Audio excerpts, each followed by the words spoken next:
The fourth estate is a societal or political force or institution whose influence is not consistently or officially recognized.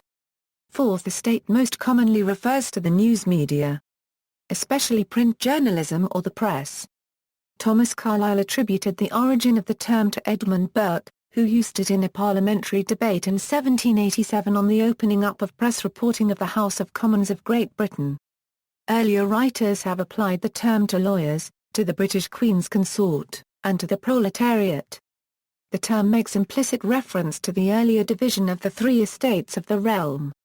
The press, in current use the term is applied to the press, with the earliest use in this sense described by Thomas Carlyle in his book on Heroes and Hero Worship. Burke said there were three estates in Parliament.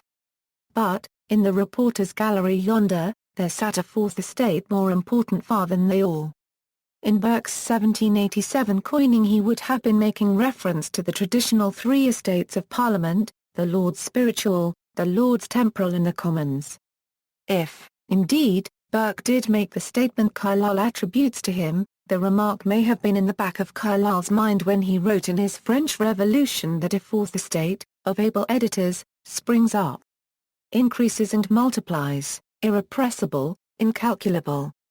In this context, the other three estates are those of the French States General, the Church, the nobility and the townsmen. Carlyle, however, may have mistaken his attribution. Thomas McKnight, writing in 1858, observes that Burke was merely a teller at the illustrious nativity of the fourth estate.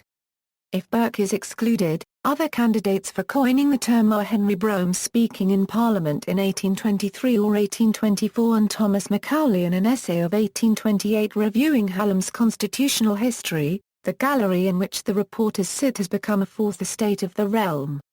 By 1835, when William Hazlitt applied the term to an individual journalist, William Cobbett, the phrase was well established. Oscar Wilde wrote, "In old days men had the rack. Now they have the press." That is an improvement certainly.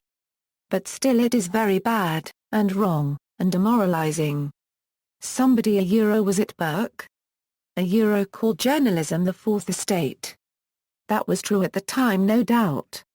But at the present moment it is the only estate. It has eaten up the other three. The Lords Temporal say nothing, the Lords Spiritual have nothing to say, and the House of Commons has nothing to say and says it. We are dominated by journalism.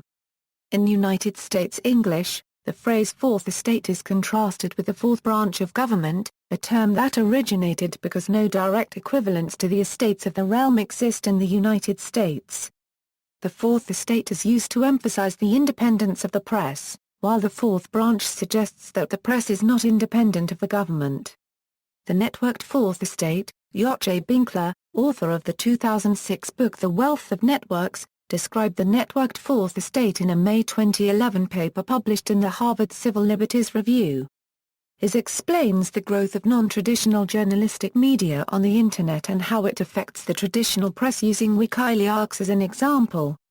When Binkler was asked to testify in the United States versus PFC Bradley E. Manning trial, in his statement to the morning July 10, 2013 session of the trial he described the networked fourth estate as the set of practices, organizing models, and technologies that are associated with the free press and provide a public check on the branches of government. It differs from the traditional press and the traditional fourth estate in that it is a diverse set of actors instead of a small number of major presses. These actors include small for-profit media organizations, non-profit media organizations, academic centers, and distributed networks of individuals participating in the media process with the larger traditional organizations. Alternative meanings. In European law, in 1580 Montaigne proposed that governments should hold in check a fourth estate of lawyers selling justice to the rich and denying it to rightful litigants who do not bribe their way to a verdict. What is more barbarous than to see a nation where justice is lawfully denied him, that hath not where Whitehall, sick to pay for it? And that this merchandise hath so great credit, that in a political government there should be set up a fourth estate, tr. Latin, quatres mistot of lawyers, breath sellers and pettifoggers. The proletariat. An early citation for this is Henry Fielding in the Covent Garden Journal. None of our political writers take notice of any more than 3 estates, namely, kings, lords, and commons, passing by in silence that very large and powerful body which form the 4th estate in this community. The mob. This is an early use of mob to mean the mobile vulgus, the common masses. This sense has prevailed in other countries. In Italy, for example, striking workers in 1890's Turin were depicted as Il Quarto Stato the 4th estate and a painting by Giuseppe Pellicer da Volpedo. A political journal of the left, Quarto Stato, published in Milan, Italy, in 1926, also reflected this meaning. Far-right theorist Julius Evola saw the 4th estate as the final point of his historical cycle theory, the regression of the castes. Here are 4 stages. In the first stage, the elite has a purely spiritual character, embodying what may be generally called divine right. This elite expresses an ideal of immaterial virility. In the second stage, the elite has the character of warrior nobility. At the third stage we find the advent of oligarchies of a plutocratic and capitalistic nature, such as they arise in democracies. The fourth and last elite is that of the collectivist and revolutionary leaders of the 4th estate. Julius Evola, Men Among the Ruins, pa 164.